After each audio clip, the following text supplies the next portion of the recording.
जय जय रघुवीर समर्थ श्रीमता दासबोध दशक 8वा ज्ञानदशक मायुद्भव नाम समास 3रा सूक्ष्म आशंका नाम श्रीराम समर्थ दशक कितवाय 8वा ज्ञानदशक मायुद्भव नाम समास 3रा ज्याचं नाव आहे सूक्ष्म आशंका नाम।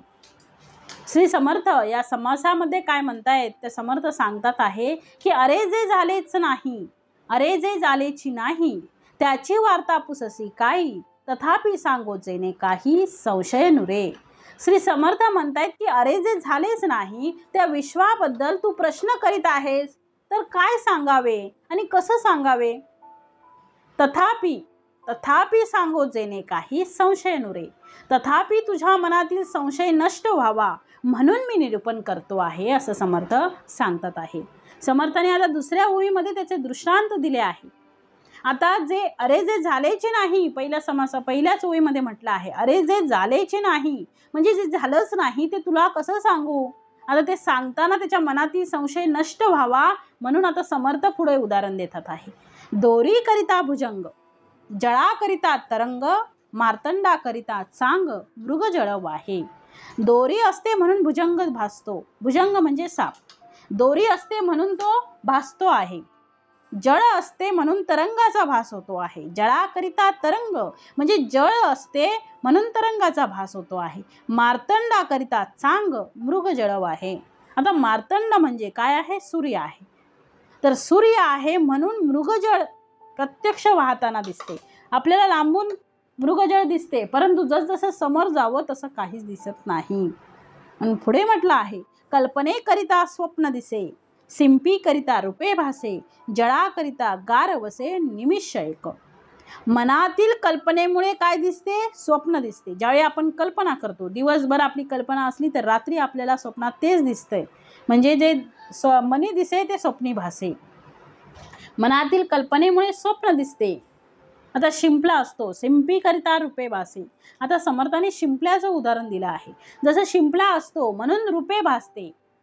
आणि जळाकरिता गार वसे निमिष एक, जल असते म्हणून क्षणभर त्यात बर्फ अथवा गारा दिसून येतात। माती करिता भिंती झाली, सिंधू करिता लहरी आली, तिळाकरिता पुतळी दिसो लागे। आता समर्थाने काय सांगितलंय, माती करिता भिंती झाली, मातीमुळे भिंत भासते की नाही। जर मातीच नसती तर भिंत भासली असती का। माती करिता भिंती झाली, सिंधू करिता लहरी आली, आता सिंधू म्हणजे समुद्र, समुद्रामुळे लहरींचा भास होतो। तिळाकरिता पुतळी म्हणजे डोळ्यातील बाहुल्यांमुळे दृश्य दिसू लागे। पुढे सांगितलंय सोन्याकरिता अलंकार, तंतू करिता झाले चिर, कासवा करिता विस्तार हातापायांचा। आता म्हटलंय सोन्याकरिता अलंकार, सोन्यामुळे अलंकार भासतात। तंतू करिता झाले चिर, तंतूच्यामुळे वस्त्राचा भास होतो। आणि कासवा करिता विस्तार हातापायांचा, कासवामुळे त्याचे हात पाय हे नवीन निर्माण झाल्यासारखे भासतात। आणि पुढे म्हटलं आहे तूप होते तरी थिजले, तरी करिता मीठ झाले, बिंबा करिता बिंबले प्रतिबिंब। तूप असते तेच घट्ट झाल्यासारखे दिसते, खाडीतील समुद्राच्या पाण्यामुळे मीठ झाल्यासारखे भासते आणि बिंबामुळे प्रतिबिंब बिंबून द्वैत भासते असं आहे। म्हणजे तूप थिजलं की ते मीठ झाल्यासारखं वाटतं। म्हणून समर्थ पुढे म्हणतात आहे पृथ्वी करिता झाले झाड, झाडाकरिता छाया वाढ, धातू करिता पवाड उंच नीच वर्णाचा। पृथ्वीतूनच झाड होते, झाडाकरिता छाया वाढ, झाडामुळे छायेचा भास होतो।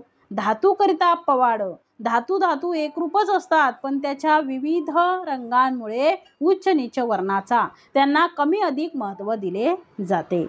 आता असो हा दृष्टांत, अद्वैत असं कैचे द्वैत, द्वैते विन अद्वैत बोलताच नये।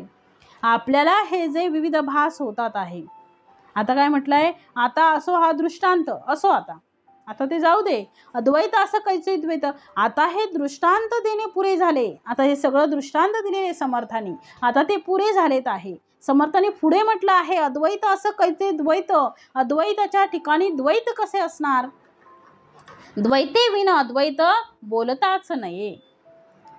पण द्वैताचा आश्रय घेतल्या वाचून अद्वैतासंबंधी बोलताच येत नाही. भासाकरिता भास भासे. आपल्याला जे विविध भास होतात आहे असतात आहे त्यांच्यामुळे काय होतं, दृश्याकरिता अदृश्य दिसे, अदृश्य असं उपमान असे म्हणून निरोपम. आपल्याला जे विविध भास होत असतात त्यांच्यामुळे दृश्य विश्व हा भास कसा आहे याची आपल्याला कल्पना येऊ शकते. या दृश्य सृष्टीचा शोध घेऊ लागले की अदृश्य अशा आत्मवस्तूची प्राप्ती होते. खरे तर जे अदृश्य आहे त्याला दृश्य वस्तूची उपमा देता येत नाही, म्हणून ते खरे तर निरुपमच आहे. कल्पने विरहित हेत, दृश्या वेगळा दृष्टांत, द्वैता वेगळे द्वैत कैसे झाले. कल्पनेशिवाय विचार करता येत नाही. दृश्यच नसेल तर त्याबद्दलचा दृष्टांत देणार तरी कसा. दृश्या वेगळा दृष्टांत, द्वैता वेगळे द्वैत, आणि मुळात द्वैत नसताना हे द्वैत कसे झाले. द्वैत नसताना हे द्वैत आले कुठून. म्हणून पुढे म्हटलं आहे, विचित्र भगवंताची करणी वर्णवेना सहस्त्रफणी, तेने केली उभवणे अनंत ब्रह्मांडाची. खरोखर याचे उत्तर देणे अवघड आहे. भगवंताची करणी फार विचित्र आहे. विचित्र भगवंताची करणी, तिचे वर्णन म्हणजे सहस्त्रमुखे, वर्णवेना सहस्त्रफणी. तिचे वर्णन म्हणजे सहस्त्रमुखे असलेला शेषही करू शकत नाही. तेने केली उभवणी अनंत ब्रह्मांडाची. त्या भगवंतानेच अनंत ब्रह्मांडाची निर्मिती केलेली आहे. परमात्मा परमेश्वरू, सर्व करता जो ईश्वरू, तयापासून विस्तारू सकळ झाला. आता समर्थ म्हणतात आहे, परमात्मा परमेश्वर जो या सर्व सृष्टीचा कर्ता आहे. सर्व कर्ता जो ईश्वरू म्हणजे सर्व सृष्टीचा कर्ता असून ईश्वर म्हणून ज्यास म्हणतात. सर्व कर्ता जो ईश्वरू, तयापासून विस्तारू, त्याच्यापासून हा अनंत सकळ झाला. तयापासून विस्तारू सकळ झाला, त्याच्यापासून हा अनंत ब्रह्मांडाचा विस्तार झालेला आहे. आणि म्हणून पुढे म्हटलं आहे, ऐसे अनंत नामे धरी, अनंत शक्ती निर्माण करी, तोची जाणावा चतुरी, मूळ पुरुष पडली. ज्याची अनंत नामे आहे, जो अनंत शक्तींना निर्माण करतो, तो मूळ पुरुष म्हणजेच मूळ माया अथवा माया विशिष्ट असे चतुर पुरुषांनी जाणून घ्यावे. म्हणून म्हटलंय, त्या मूळ पुरुषाची ओळखण. मूळ माया म्हणजेच हा मूळ पुरुष असून ते मूळ मायाच आपण सकळ काही करते पण तेथेच आले. म्हणजे हा मूळ पुरुष असून सर्व कर्तृत्व याच्या स्थायीच निर्माण झालेलं आहे.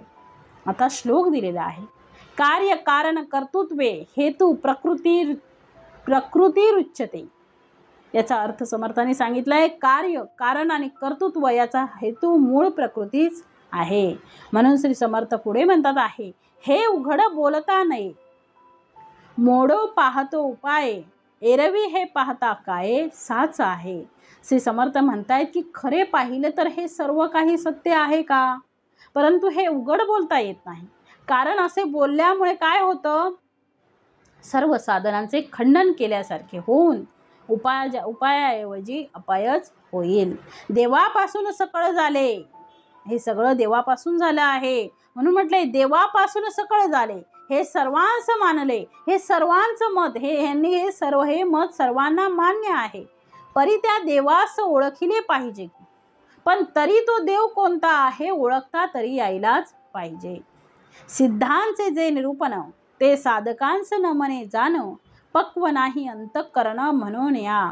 सिद्धांचे स्वानुभवाने केलेले ब्रह्मनिरूपण साधकांचे अंतःकरण पक्व नसल्याने, पक्व नाही अंतःकरण. सिद्धांचे जे निरूपण आहे ते साधकांचे न मने जाण.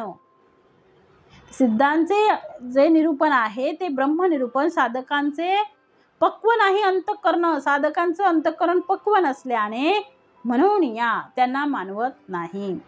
अविद्या गुणे बोलिले जीव, माया गुणिले बोलिजे शिव, मूळ माया गुणे देव बोलिजे तो.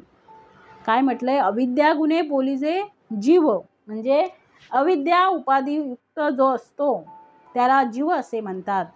माया गुणे बोलिजे शिव, मायेच्या उपाधीने युक्त असतो तो शिव म्हणून ओळखला जातो. मूळ माया गुणे देव बोलिजे तो. आणि मूळ प्रकृतीने युक्त तो जो असतो त्यालाच परमात्मा म्हटले जाते. म्हणून कारण मूळ माया अनंत शक्ती धरावया, तेथीचा अर्थ जाणावया अनुभवी पाहिजे. म्हणून कारण मूळ माया, काय म्हटले समर्थांनी? म्हणून कारण मूळ माया अनंत शक्ती धरावया, म्हणून विश्वामध्ये अनंत शक्तींची धारणा मूळ मायेमुळेच होत असते. तेथीचा अर्थ जाणावया अनुभवी पाहिजे. पण यातील अर्थ फक्त अनुभवी पुरुषच जाणू शकतो. मूळ माया तोची मूळ पुरुष, तोची सर्वांचा ईश, अनंत नामी जगदीश तयासीची बोलीजे. स्फुरण रूप मूळ माया तिलाच मूळ पुरुष, ईश्वर, सर्वेश, जगदीश इत्यादी नामे दिली जातात. काय काय? मूळ पुरुष, मूळ माया तोची मूळ पुरुष, म्हणजे एक मूळ पुरुष झाला. मूळ माया तिलाच मूळ पुरुष म्हणतात. तोची सर्वांचा ईश, ईश्वर, सर्वांचा, सर्वेश, अनंत नामी जगदीश, जगदीश अशी त्याला अनंत नामे दिली जातात. अवघी माया विस्तारली, परी हे निशेष नाथिली, ऐसी या वचनाची खोली विरुळा जाणे. याप्रमाणे हा सर्व मायेचाच विस्तार आहे, पण ही पूर्णपणे मिथ्याच आहे. हे जे विधान आहे ते यातील सखोल अर्थ एखादाच जाणतो आहे. अवघी माया विस्तारली म्हणून पुढे म्हटलं आहे, ऐसे अनुर्वाच्य बोलीजे, हे शब्दात न सांगता येण्यासारखे सांगितले जाते. परी हे स्वानुभवे जाणीजे, संत संगे विन नुमजे काही केल्या. आता समर्थ म्हणतात ऐसे अनुर्वाच्य बोलीजे, हे शब्दात न सांगता येण्यासारखे सांगितले जात आहे खरे, पण परी हे स्वानुभवे जाणीजे, पण हे स्वानुभवाने जाणता येते. पण कोणाशिवाय? संत संगे विन नुमजे काही केल्या, पण संत समागमाशिवाय हे काही केल्या उमजत नाही. म्हणून म्हटलं आहे माया तोची मूळ पुरुष, साधका न मने हे निशेष, परी अनंत नामी जगदीश कोणास म्हणावे. मूळ माया तोच मूळ पुरुष असे सांगितले. माया त्याची मूळ पुरुष, म्हणजे मूळ माया तोच मूळ पुरुष असं सांगितलं. साधका न मने हे निशेष, तरी ते साधकाला पूर्णपणे मान्य होत नाही. परी अनंत नामी जगदीश, त्याला असे वाटते की मग अनंत नामे असलेला जगदीश कोणास म्हणावे, कोणाला म्हणायचे. म्हणून पुढे म्हटलं आहे नामरूप माये लागले, तरी हे बोलणे नीटची झाले, येथे श्रोती अनुमानिले कासयासी. परब्रह्म हे नामरूपातीत असते. नामरूपे ही सर्व मायेमुळेच उत्पन्न झाली आहेत. म्हणून अनंत नामे असलेला जगदीश म्हणजे माया, नामरूप माये लागले. परब्रह्म हे नामरूपातीत आहे, तरी हे बोलणे नीटची झाले, नामरूपे ही सर्वच मायेमुळे उत्पन्न झाली आहेत. म्हणून अनंत नामे असलेला जगदीश येथे श्रोती अनुमानिले कासयासी. म्हणजेच माया आहे म्हणणे योग्य झाले. येथे श्रोत्यांनी शंका घेण्यास खरे तर वावच नाही. आता असो हे सकळ बोली, असो मागील आशंका राहिली, निराकारी कैसी झाली मूळ माया. असो आता हे सर्व बोलणे राहू दे, आता असो हे सकळ बोली, हे सगळं राहू दे. मागील आशंका राहिली, मागील शंका जी आहे ती आता राहिलेली आहे. निराकारी कैसी झाली मूळ माया. काय शंका होती? निराकारी मूळ माया कशी झाली? ही तशीच राहिलेली आहे. दृष्टीबंधन मिथ्या सकळ, त्या शंकेचं आता निरसन करतात आहे समर्थ. जसा नजरबंदीचा खेळ करतात, दृष्टी बंधन मिथ्या सकळ परी तो कैसा ह्याची आता अवघे निवळ करून दाऊ. म्हणजे जसं नजरबंदीचा खेळ करतात, ज्या वस्तू निर्माण करतात त्या गायबही करतात, तसेच हे दृश्य जगत हे नजरबंदीचा खेळच असून तो कसा खेळला जातो हेच स्पष्ट करून दाखवूया आता. आकाश असता निच्छळ, वायो झाला मध्ये वायो झाला चंचळ, तैसी जाणावी केवळ मूळ माया. आकाश असता निच्छळ, आकाश निच्छळ असताना तेथे मध्ये वायो झाला चंचल, तेथे एकाएकी चंचल वायू उत्पन्न झाला. तैसी जाणावी केवळ मूळ माया. तशी निच्छळ परब्रह्माच्या ठिकाणी अकस्मात स्फुरणरूप मूळ माया उत्पन्न झाली असे जाणावे. रूप वायोचे झाले, तेने आकाश भंगले, ऐसे हे सत्य मानले न वचे की कदा. वायू निर्माण झाला म्हणून आकाश भंगले गेले हे कधीही सत्य मानता येत नाही. म्हणून पुढच्या ओळीत म्हटलं आहे तैसी मूळ माया झाली आणि निर्गुणता संचली, येणे दृष्टांते तुटली मागील आशंका. त्याप्रमाणे मूळ माया झाली तैसी मूळ माया झाली. आणि पुढे काय झालं, तरी निर्गुणता आणि निर्गुणता संचली, तरी निर्गुणता तशीच राहिली. येणे दृष्टांते तुटली. हे कसे झालं हे वरील दृष्टांतात कळलं आता. त्यामुळे मागील आशंका आता फिटली आहे. वायू नवता पुरातन तैसी वायू नवता पुरातन तैसी मूळ माया जाण साच म्हणता पुन्हा लीन होत असे. त्याप्रमाणे मूळ माया झाली आणि तरी निर्गुणता तशीच राहिली. म्हणून म्हटलंय वायू ज्याप्रमाणे पूर्वी आकाशात नव्हता त्याचप्रमाणे मूळ माया असे आहे असं समजावं. तिला सत्यही म्हणता येत नाही, कारण ती पुन्हा परब्रह्मात लीन होते. वायू रूपे कैसा आहे तैसी मूळ माया पाहे, भासे परी ते न लाहे रूप तयेचे. वायू रूपे कैसा आहे, वायूचे रूप जसे आहे तशीच मूळ माया आहे. भासे परी ते न लाहे रूप तयेचे. ती भासते तर खरी, पण प्रत्यक्ष तिचे रूप दाखवता येत नाही. वायो सत्य म्हणो जाता परी तो नये दाखविता, तयाकडे पाहो जाता धुळीच दिसे. वायूला सत्य म्हणायला जावे तर तो दाखवता येत नाही. वायू सत्य म्हणो जाता परी तो न ये दाखविता, म्हणजे वायूला सत्य म्हणायला जावे तर तो दाखवता येत नाही. तयाकडे पाहो जाता धुळीच दिसे, म्हणजे त्याला पाहायचा प्रयत्न करू लागलो तर धूळच दिसते. कोणाला? वायूला. तैसी मूळ माया भासे, भासे परी ते न दिसे, पुढे विस्तारली असे माया अविद्या. काय म्हटलंय? तैसी मूळ माया भासे, त्याप्रमाणे मूळ माया भासते. भासे परी ते न दिसे, जाणवते पण दिसत नाही. पुढे विस्तारली असे माया अविद्या. तिच्यातूनच पुढे अविद्या माया विस्तार पावते.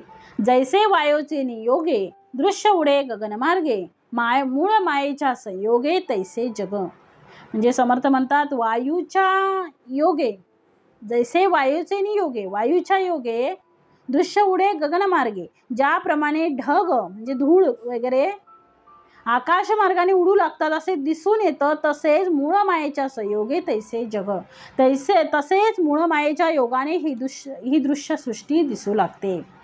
गगनी आभाळ नाथिले अकस्मात उद्भवले, मायेचे निगुण झाले तैसे जग. पूर्वी आकाशात आभाळ नव्हते. गगनी आभाळ नाथिले, पूर्वी आकाशात आभाळ नव्हते. अकस्मात उद्भवले, नंतर अकस्मात उद्भवले. मायेचे निगुण झाले, तसे मायेच्या मुळे निश्चल परब्रह्माच्या ठिकाणी जग भासू लागले. नाथिलेची गगन नव्हते, अकस्मात आले तेथे, तैसे दृश्य झाले येथे तैसी या परी. गगनात पूर्वीपासून आभाळ नव्हते व नंतरही राहणार नाही, म्हणजेच ते नित्य नसल्याने मिथ्या होते. तसेच परब्रह्माच्या ठिकाणी हे दृश्य जग दिसते असं जाणावं. परी त्या आभाळाकरिता गगनाची गेली निश्चळता, वाटे परी ते तत्वता तैसीच आहे. त्या ढगांच्या येण्या जाण्यामुळे परी त्या आभाळाकरिता गगनाची गेली निश्चळता, त्या ढगांच्या येण्या जाण्यामुळे आभाळाची गगनता निश्चलता गेली असे वाटते. वाटे परी ते तत्वता तैसीच आहे, परंतु तत्वता ती तशीच असते. तैसे मायेकरिता निर्गुण, वाटे झाले सगुण, परी ते पाहता संपूर्ण जैसे तैसे. त्याप्रमाणे मायेच्या योगाने निर्गुण सगुण झाले असे वाटते, पण वास्तविक पाहता ते संपूर्ण जसेच्या तसेच असते. आभाळ आले आणि गेले तरी गगन ते संचले, तैसे गुणा नाही आले निर्गुण ब्रह्म. ढग आले आणि गेले तरी आकाश जसे पूर्वी होते तसेच असते. तसेच निर्गुण ब्रह्म कधी सगुण होत नाही, ते जसेच्या तसे संपूर्ण असते. तैसे गुणा नाही आले निर्गुण ब्रह्म. पुढे म्हटलंय नव माथा माग लागले तैसे जाणावे विश्वासे, ऊर्ध्व पाहता आकाश निळीमा दिसे गगनात, परी तो जाणीजे मिथ्या भास भासलासे. समर्थ म्हणतात अगदी आकाश अगदी डोंगर माथ्याला असल्यासारखा वाटतो, पण वास्तविक ते जसेच्या तसे नसते. निर्गुण ब्रह्म सुद्धा तसंच आहे. ऊर्ध्व पाहता आकाश, वर आकाशाकडे पाहिलं की आकाश निळे आहे असे दिसते, परंतु परी तो जाणीजे मिथ्याभास दिसते, परंतु तो वास्तविक मिथ्याभासच भासल असे भासत असतो. आकाश पालथे घातले चहूकडे आटोपले, वाटे विश्वास कोंडिले, परी ते मोकळेचे असे. आकाशाकडे पाहिलं की असं वाटतं की त्यांनी चारी बाजूनी जणू जगाला आवळून धरलेले आहे. आकाश पालथे घातले, चहूकडे आटोपले, वाटे विश्वास कोंडिले, परी ते मोकळेची असे. जगाला आवळून धरले आहे असे वाटते, विश्वाला कोंडले असून त्यावर पालथे घातलेल्या आच्छादनासारखे ते भासते. पण वास्तविक काय आहे, तो भासच असतो. ते जसेच्या तसे मोकळेच असते, परी ते मोकळेची असे. पर्वती निळा रंग दिसे, परी तो तया लागला नसे, अलिप्त जाणावे तैसे निर्गुण ब्रह्म. दुरून पर्वतांकडे पाहिलं, पर्वती निळा रंग दिसे. तर कसं दिसतं, त्या निळ्या रंगाचे दिसतात पर्वत. परी तो तया लागलाच नसे, पण जवळ गेले की तसे दिसत नाही. अलिप्त जाणावे तैसे निर्गुण ब्रह्म. तसेच निर्गुण ब्रह्म मायेपासून अलिप्तच असतं असं जाणून घ्यावं. रथ धावता पृथ्वी चंचळ, वाटे परी ते असे निश्चळ, तैसे परब्रह्म केवळ निर्गुण जाणावे. म्हणजे रथ धावता पृथ्वी चंचळ, रथ धावत असता त्यात बसणाऱ्या माणसाला पृथ्वीच धावते आहे, ती चंचल आहे असे वाटते. परंतु वाटे परी ते असे निश्चळ, परंतु ती निश्चलच असते. तैसे परब्रह्म केवळ निर्गुण जाणावे. तसे निर्गुण परब्रह्म हे निश्चल असते हे जाणून घ्यावं. आभाळाकरिता मयंक, वाटे धावतो निशंक, परी ते अवघे माईक आभाळ चळे. आता मयंक म्हणजे चंद्र. आभाळाकरिता मयंक, आकाशात चंद्र उगवलेला असताना वाटे धावतो निशंक, ढग आले तर त्या ढगांच्यामुळे निशंकपणे असे वाटते की चंद्रच धावतो आहे, परी ते अवघे माईक आभाळ चळे. चंद्रच धावतो आहे असं वाटतं, हे दृश्य माईक असते. म्हणजे तो केवळ काय असतो, भास असतो. झळे अथवा अग्निज्वाळ, तेने कंपित दिसे अंतराळ, वाटे परी ते निश्चळ जैसे तैसे. अग्नीच्या झळीने अथवा अग्नीच्या ज्वाळेमुळे अग्नीच्या वरील वातावरण तेने कंपित दिसे अंतराळ, त्याच्यावरील वातावरण कंपित झाल्यासारखे दिसते.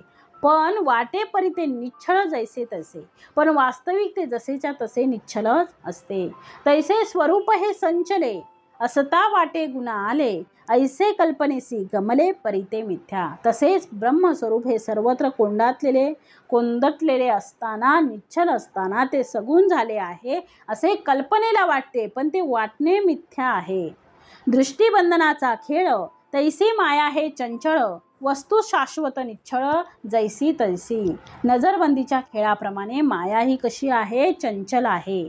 नजरबंदीच्या खेळात जसे क्षणोक्षणी बदल होताना दिसतात, पण तो भास असतो, तशी वस्तू म्हणजे परब्रह्म हे शाश्वत आणि निश्चल असून जसेच्या तसेच असते. त्यात कधी बदल परिवर्तन होत नाही.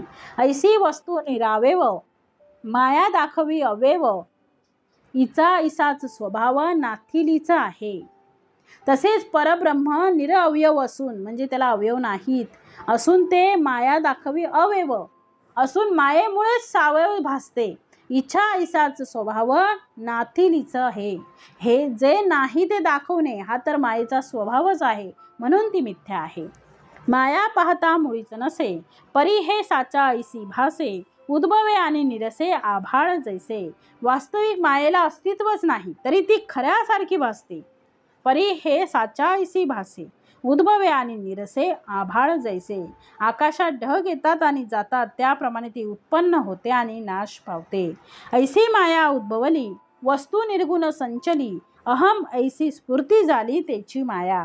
याप्रमाणे माया उत्पन्न झाली. परब्रह्म वस्तू जशीच्या तशी निर्गुणच संचली आहे, म्हणून बहुश्याम असे जे स्फुरण आहे तीच माया आहे. गुण मायेचे पवाडे, निर्गुण हे कवाड, परी हे घडे आणि मोडे स्वस्वरूपी. आता यात काही शंकाच नाही आहे, ते लाघव असते. म्हणून म्हटलंय समर्थांनी नजरबंदीचा इथे उपयोग करून, दृष्टिबंधनाचा इथे उपयोग करून समर्थांनी त्याचं उदाहरण दिलेलं आहे. जैसी दृष्टी तरळली, तेने सेनाच तुटली, पाहता आकाशीच झाली परी ते मिथ्या. दृष्टी भांबावली म्हणजे आकाशात ढगांचे खरे नसलेले आकार, सेना वगैरे भासू लागतात, आकाशात दिसतात बघा, परी ते मिथ्याच असतात, म्हणजे ते खोटच असतं. मिथ्या मायेचा खेळ, उद्भव बोलिला सकळ, नाना तत्वांचा पाल्हाळ सांडुनिया. पाल्हाळ लावून तत्वांचे वर्णन न करताच मिथ्या मायेच्या उद्भवाचा खेळ कसा चालतो हे सर्व इथे सांगितलेलं आहे. तत्वे मुळीच आहे ती ओंकार वायूची गती, तेथीचा अर्थ जाणती दक्ष ज्ञानी. मूळ मायेतच तत्वे आहे, तत्वे मुळीच आहे ती. ओंकार वायूची गती, प्रथमचे चंचलत्व हाच ओंकार आहे. आणि यातील अर्थ अथवा अभिप्राय चतुर सावध ज्ञानी लोकांनाच कळतो. मूळ मायेचे चलन, तेची वायूचे लक्षण, सूक्ष्म तत्वे तेची जाण जडत्वा पावली. ऐसी पंचमहाभूते पूर्वी होती अव्यक्ते, पुढे झाली व्यक्ते सृष्टी रचनेसी. समर्थ म्हणतात आहे, मूळ मायेची ही जी हालचाल तेच वायूचे लक्षण आहे. मूळ मायेचे चलन तेची वायूचे लक्षण. प्रथम अत्यंत सूक्ष्म रूपात असलेली तत्वे जडत्व पावतात. सूक्ष्म तत्वे तेची जाण जडत्वा पावली म्हणजे स्थूल रूपात प्रगट होतात. ऐसी पंचमहाभूते पूर्वी होती अव्यक्ते, अशी ही पंचमहाभूते प्रथम अव्यक्त दशेत असतात. पुढे झाली व्यक्ते सृष्टी रचनेसी, सृष्टीची रचना होते त्यावेळी ती व्यक्त होतात. मूळ मायेचे लक्षण, तेची पंचभौतिक जाण, त्याची पाहे ओळखण सूक्ष्म दृष्टी. पंचभौतिक दृश्य सृष्टी हे मूळ मायेचे लक्षण आहे. सूक्ष्म दृष्टीने त्याची ओळखण करून घ्यावी. आकाश वायो विन इच्छा शब्द करी कोण, इच्छाशक्ती तेची जाण तेज स्वरूप. आकाशात जसा वायूच्या हालचालीशिवाय आवाज होत नाही, त्याचप्रमाणे निश्चल स्वरूपात या चंचलत्वाशिवाय इच्छास्फूर्ती होणे शक्य नाही. ती इच्छाशक्ती म्हणजेच तेज हे तत्व आहे. मृदपणतेची जड, जडत्व पृथ्वी केवळ, ऐसी मूळ माया सकळ पंचभूतिक जाणावी.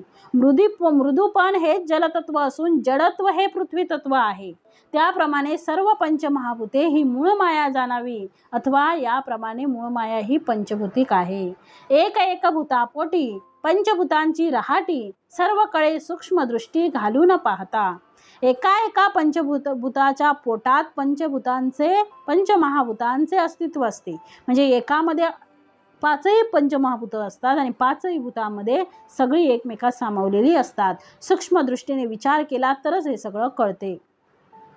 पुढे जडत्वास आली तरी असती कालवली, ऐसी माया विस्तारली पंचभूतिक.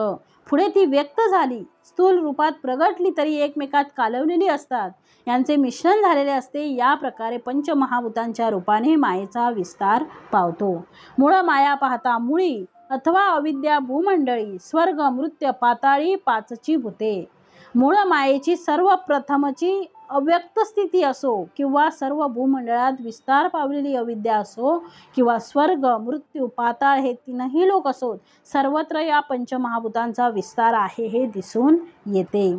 श्लोक स्वर्ग मृत्यू पाताले वा यत्किंचित्थच चराचर, सर्व पंचभूतकः राम षष्टम किंचिन्न दृश्यते. याचा अर्थ समर्थांनी सांगितला आहे, हे रामा, स्वर्ग मृत्यू पाताळ आणि जे थोडेसे चराचर आहे ते सर्व पंचमहाभूतांनी भरलेलं आहे. याशिवाय सहावे असे काहीही नाही. सत्य स्वरूप आदि अंती मध्ये पंचभूते वर्तती, पंचभूतिक जाणीजे श्रोती मूळ माया. आदि अंती परब्रह्म स्वरूप हे सत्य आहे. मध्ये पंचमहाभूते कार्यान्वित होतात. मूळ माया ही पंचभौतिकच आहे हे श्रोत्यांनी जाणून घ्यावं. येथे उठली आशंका. आता येथे शंका उत्पन्न झाली. परी ते जैसे तैसे असे पंचभूते झाली एका निर्गुण ब्रह्म. समर्थांनी काय म्हटलंय, येथे शंका उत्पन्न झाली, ती सावध होऊन ऐका. कोणती शंका? समर्थ म्हणतायत की जी शंका निर्माण झाली ती शंका आता तुम्ही सावध होऊन ऐका. परंतु ब्रह्म उत्पत्ती अंती सुद्धा तेच आहे. आता समर्थ म्हणतात, येथे उठली मूळ माया गुणापरती, तेथे भूते कैची होती. आता समर्थ म्हणतायत, येथे उठली आशंका, परी ते जैसे तैसे असे पंचभूती झाले का निर्गुण ब्रह्म. येथे आशंका उत्पन्न झाली आहे, ती सावध होऊन ऐका. तमो गुणापासून पंचमहाभूते झाली असे म्हणतात आहे. मूळ माया गुणापरती, तेथे भूचे कैची होती, ऐसी आशंका हे श्रोती घेतले माग्या. मूळ माया तर गुणा वेगळी आहे, गुणातीत आहे, मग तिथे पंचमहाभूते कशी होतील अशी शंका मागून श्रोत्यांनी घेतलेली आहे. म्हणून समर्थ पुढे म्हणतात, ऐसे श्रोती आक्षेपिले संशयास उभे केले याचे उत्तर दिले पुढील समासी. समर्थ म्हणतात ऐसे श्रोती आक्षेपिले, असा आक्षेप कोणी घेतलेला आहे? श्रोत्यांनी घेतलेला आहे. संशयास उभे केले, त्यामुळे संशय व्यक्त झालेला आहे, संशय उभा झालेला आहे. याचे उत्तर दिले, याचे उत्तर आता पुढील समासी. याचं उत्तर तुम्हाला पुढल्या समासात दिले जाईल. याचे उत्तर तुम्हाला पुढल्या समासात समर्थ देणार आहेत. इति श्रीदास बोधे गुरुशिष्य संवादे सूक्ष्म आशंका नाम समास तिसरा. जय जय रघुवीर समर्थ.